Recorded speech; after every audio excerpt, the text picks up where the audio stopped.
Аз съм Кристиян, това е Кристина, това е Бруклин, Данте и Лори. Ние сме от старшите доброволци. Почнах да ходя от около 4 години. Започна като имах малко повече свободно време и в същото време имах и задача от университета да снимам, но прерасна в нещо значително по-голямо и съответно всеки уикенд свободен се отдавам на разходките с тях и съответно опознаването им и цялостно опознаването на кучета. Аз се запознах с него, той ме заведе при кучетата, запознахме с тях и всъщност първото куче, което разхождах, беше Бруклин. Първо осиновихме Бруклин от приюта, като около 2 години го разхождахме преди да го осиновим и бяхме изградили една много голяма връзка с него и честно казвам, още от първия път го искахме. В последствие открихме възможност и начин как да го вземем, как да се социализира, тъй като ние имаме и котка, и как да се социализират заедно с Данте и с котката. Около година и половина някъде по-късно решихме, че всъщност имаме още място и взехме Лори, тъй като ние познаваме от 3 години, сме наясно с историята и не ни се искаше да бъде поредното куче, което си е отишло без да има дом. Пък тя, след като я осиновихме, живна. Чак имаме чувството, че ще надживее останалите. Тя е 3 крака и не се вписва в критериите за красиво куче. Тя, разбира се, е очарователна, но трябва да имаш много по-специфични разбирания за това, за да видиш нейната красота. Хората, когато видят куче със специални потребности, винаги си мислят за грижите, които носи, но не е всъщност, че може да бъде дори по-лесно. Има кратки разходки. Идеално е за хора с по-натоварен живот и нямащи време да обикалят. И всъщност е много лесно с нея. Няма никакви затруднения.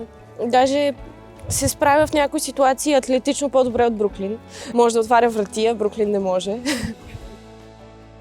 Цяло предпочита сън и не харесва особено да е навън, но на моменти обожава да си легне в тревата и да си пасе и просто да си лежи.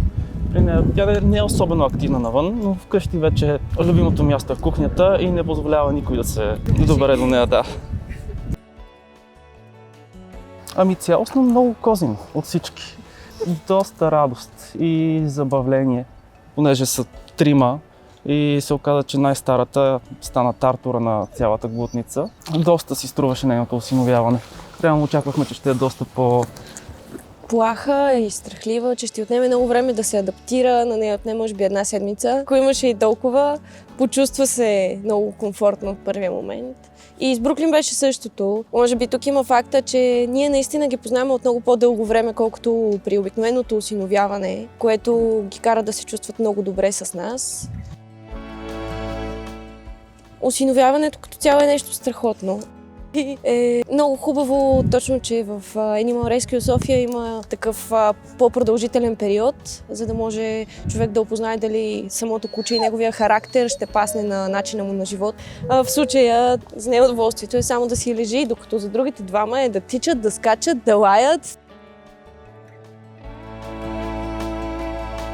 Всяка една седмица без пропуск сме в приют и разхождаме. И наистина се нуждаем от повече доброволци, които да помагат.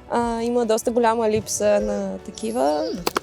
Много рядко някой се задържа да дойде повече от веднъж или 2 пъти. Те са от огромна помощ за социализирането на кучетата с света извън клетката. Така могат да очароват някой, за да бъдат осиновени.